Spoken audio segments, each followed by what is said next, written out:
नमस्कार, आप देख रहे हैं तेज इंडिया टीवी और मैं हूं आपके साथ स्वाति। तो चलिए रुक करते हैं खबर की ओर। जिले बिलपांग थाने से एक एफआईआर दर्ज करने का मामला सामने आया है। शहर के ग्राम एवरिया थाना तहसील बिलपांग का परिवार जिला कोर्ट चौराहे से हाथों में पुलिस के खिलाफ तख्ती लिए पैदल चलकर बिलपांग पुलिस का विरोध करते हुए बुधवार को कलेक्टर कार्यालय शिकायत करने पहुंचे और इच्छा मृत्यु की मांग की। फरियादी अली हुसैन पिता इस्माइल और उसके परिवार ने बिलपांग पुलिस पर आरोप लगाया कि अली हुसैन के साथ बीते दिनों हुई चाकूबाजी के मामले में समझौता करने के लिए दबाव बनाया जा रहा है।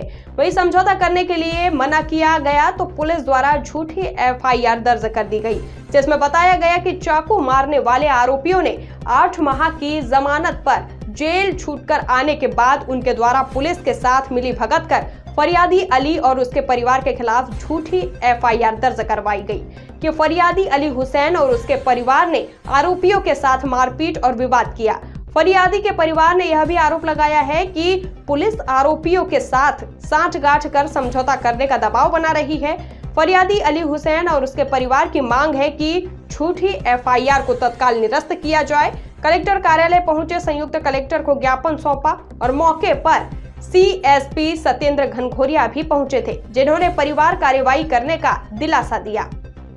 अली हुसैन। सर, किस बात को लेकर आप यहाँ कलेक्टर पहुँचे हैं? सर, मेरे भाई को 25/10/23 को चाकू मार दिए गए थे चालाखेड़ी बाटपल्ला रोड पे।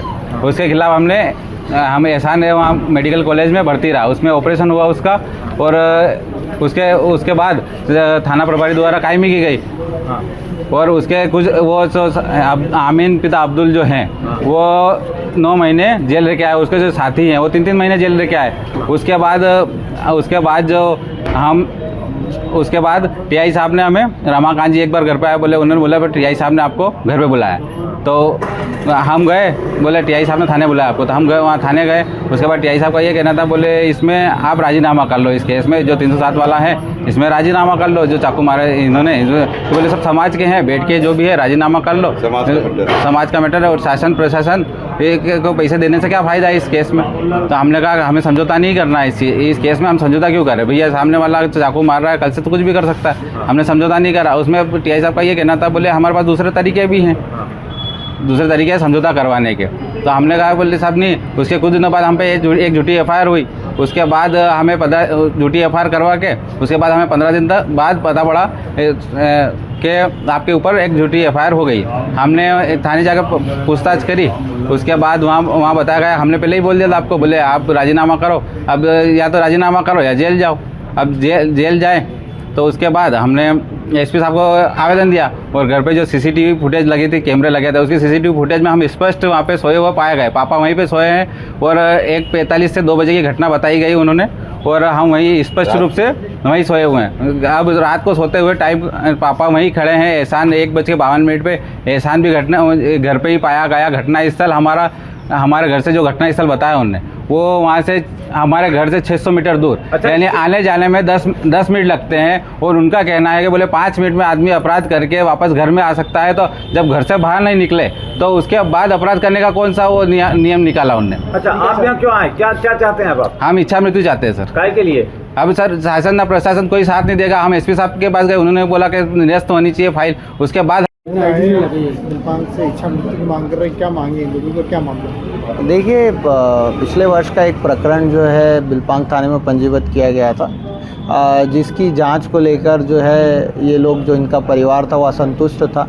उस तारतम्य में इनके द्वारा एक आवेदन पत्र जो है हमें दिया गया है। उसकी जांच के लिए जो है हमने अधिकारी को जो है ये पत्र जो है भेज दिया है। साथ ही साथ में जो है पुलिस इस पर जो है कार्रवाई करेगी आवेदन पत्र पर।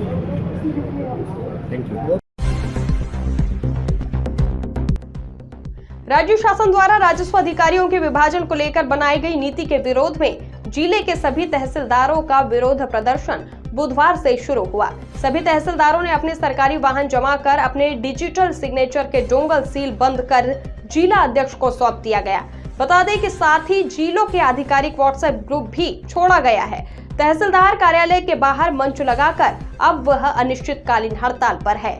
दरअसल राज्य शासन द्वारा वर्तमान में तहसीलदार संवर्ग के लिए एक नई नीति बनाई गई है, जिसमें तहसीलदारों को न्यायिक एवं गैर न्यायिक भागों में बांट दिया है।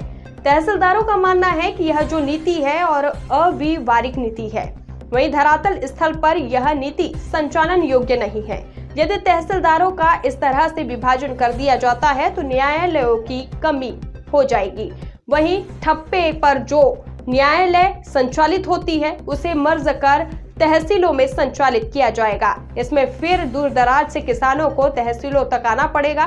तहसीलदारों का मानना है कि सेवाओं का जितना भी विकेंद्रीकरण हो उतनी बेहतर सुविधा ग्रामीणों और किसानों को मिल सकेगी। तहसीलदारों द्वारा आपदा प्रबंधन को छोड़कर अन्य कोई कार्य उनके द्वारा नहीं किया जाएगा। वहीं प्रतिदिन शाम 6 बजे जिले की स्थापना शाखा में संयुक्त उपस्थिति पत्रक पर हस्ताक्षर कर अपनी उपस्थिति प्रस्तुत करेंगे। हाँ, देखिए, राज्य शासन द्वारा वर्तमान में तहसीलदार संवर्ग के लिए एक नई नीति बनाई गई है, जिसमें तहसीलदारों को न्यायिक एवं गैर न्यायिक 2 भागों में बांट दिया गया है। हम इस नीति को ये मानते हैं कि ये पूरी तरह से अव्यवहारिक नीति है, पूरी तरह से गैर ज़रूरी नीति है और ग्राउंड लेवल पे मैदानी स्तर पर संचालन योग्य नहीं है ये नीति। क्योंकि अगर ये इस तरह से 2 भागों में विभाजित हो जाएंगे, क्योंकि राजस्व न्यायालय का हम लोग संचालन करते हैं, इसीलिए हमको ग्राम स्तर तक लोग पहचानते हैं और इसीलिए हम कानून व्यवस्था बनाने में सक्षम होते हैं। और साथ ही जब इस तरह का विभाजन कर दिया जाएगा तो निश्चित रूप से न्यायालयों की कमी करी जाएगी। टप्पे पे जो न्यायालय संचालित होते हैं उनको मर्ज करके यहाँ पे तहसीलों में लगाया जाएगा, तो जो दूर दूर के गाँव में हमारे किसान भाई रहते हैं उनको फिर यहाँ तक आना पड़ेगा। जबकि हम लोगों का ये मानना है कि अपनी सेवाओं का जितना विकेंद्रीकरण हो, गांव-गांव तक लोगों को सेवाएं पहुंचाई जाए, उतना बेहतर होता है। तो ये शासन की नीति बिल्कुल उल्टी गंगा बहाने जैसी है और निश्चित रूप से हमको हतोत्साहित करने वाली है। हम चाहते हैं कि ये नीति पूरी तरह से बंद हो। आपकी मांगे नहीं मानी गई तो अगला क्या कदम उठाएंगे? देखिए, हम लोग पूरी तरह से अभी हमारे राजस्व कार्यों से विरत हैं। केवल आपदा प्रबंधन के लिए हम लोग आज भी डटे हुए हैं और अगर ऐसी कोई आपदाजनक स्थिति आती है तो हम लोग जाएंगे और अभी पूरी तरह से अनिश्चितकालीन रूप से ये विरोध प्रदर्शन।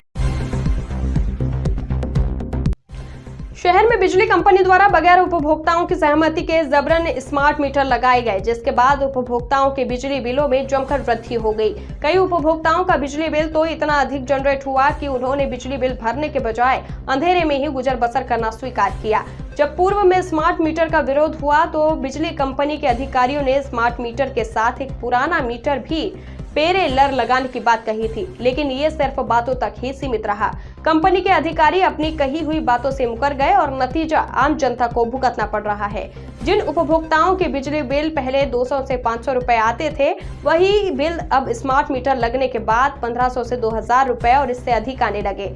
इसी के विरोध में बिजली पीड़ित उपभोक्ता समिति ने बुधवार को बिजली कंपनी कार्यालय में विश्व धरना प्रदर्शन किया, जो सुबह 10 बजे से 2 बजे तक चला।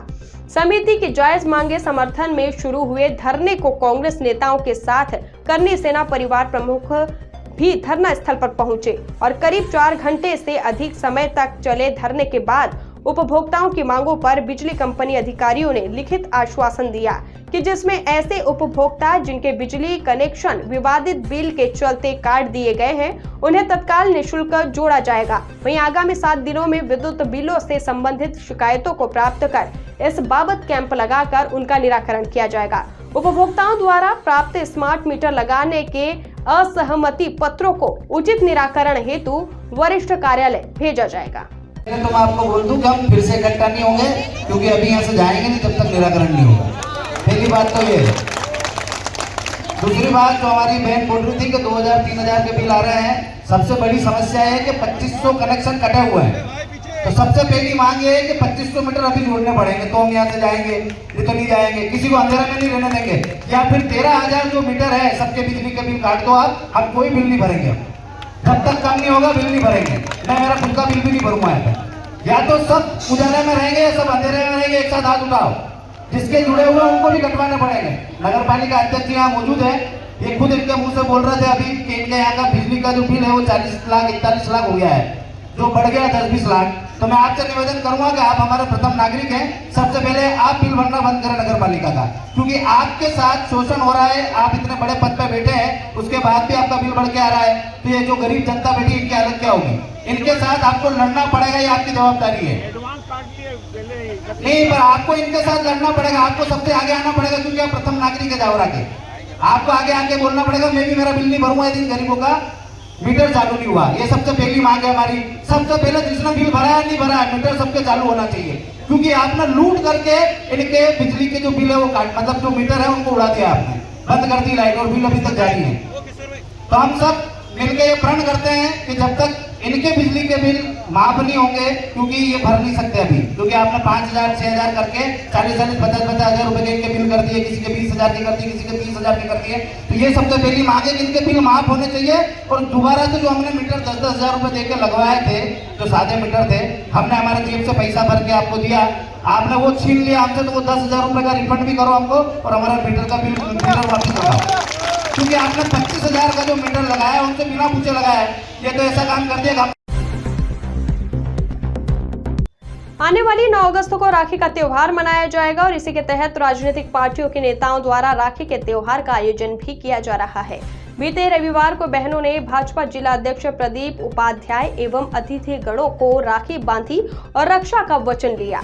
बीजेपी के आयोजन में भाइयों ने बहनों को रक्षा के लिए सदैव तत्पर रहने का वचन भी दिया। वहीं महोत्सव में कैबिनेट मंत्री चैतन्य कश्यप, सांसद अनीता चौहान, भाजपा जिला अध्यक्ष के साथ धर्मपत्नी नीतू उपाध्याय, महापौर प्रहलाद पटेल, निगम अध्यक्ष मनीषा शर्मा, पूर्व जिला अध्यक्ष बजरंग पुरोहित, पूर्व महापौर शैलेंद्र डागा सहित भाजपा के जिला मंडल मोर्चा प्रकोष्ठ पदाधिकारी एवं असंख्य कार्यकर्तागण मौजूद रहे। बता दें कि शुरुआत में जिला अध्यक्ष उपाध्याय ने स्वागत किया। वहीं कैबिनेट मंत्री कश्यप ने कहा कि भारतीय संस्कृति में इन त्योहारों से समृद्ध है और इसमें हर त्योहार का अपना एक महत्व है। उधर कांग्रेस के वरिष्ठ नेता, पूर्व केंद्रीय मंत्री, पूर्व सांसद कांतिलाल भूरिया मंगलवार को अल्प समय के लिए रतलाम प्रवास पर पहुंचे थे। वे सर्किट हाउस पर कार्यकर्ताओं से उन्होंने मुलाकात करते हुए संगठन से जुड़े विषयों पर चर्चा भी की। कार्यकर्ताओं ने फूल माला पहनाकर भूरिया जी का स्वागत किया और रतलाम शहर महिला कांग्रेस अध्यक्ष कुसुम चाहर, वरिष्ठ नेत्री यास्मीन शेरानी, आशा रावत, इन्होंने के साथ वही अन्य महिलाएं भी कांग्रेस कार्यकर्ताओं ने पूर्व केंद्रीय मंत्री कांतिलाल भूरिया को रक्षाबंधन पर्व के उपलक्ष्य में स्थानीय सर्किट हाउस पर ही रक्षा सूत्र बांधकर रक्षाबंधन पर्व मनाया। और इसी मौके पर पूर्व केंद्रीय मंत्री कांतिलाल भूरिया ने कांग्रेस संगठन की समस्त महिला कांग्रेस कार्यकर्ताओं के साथ शहर की माता बहनों को रक्षाबंधन पर्व की बधाई देते हुए उनके जीवन खुशहाली एवं सुख समृद्धि से वृद्धि होने के साथ निरोगी रहे जैसी कामना की।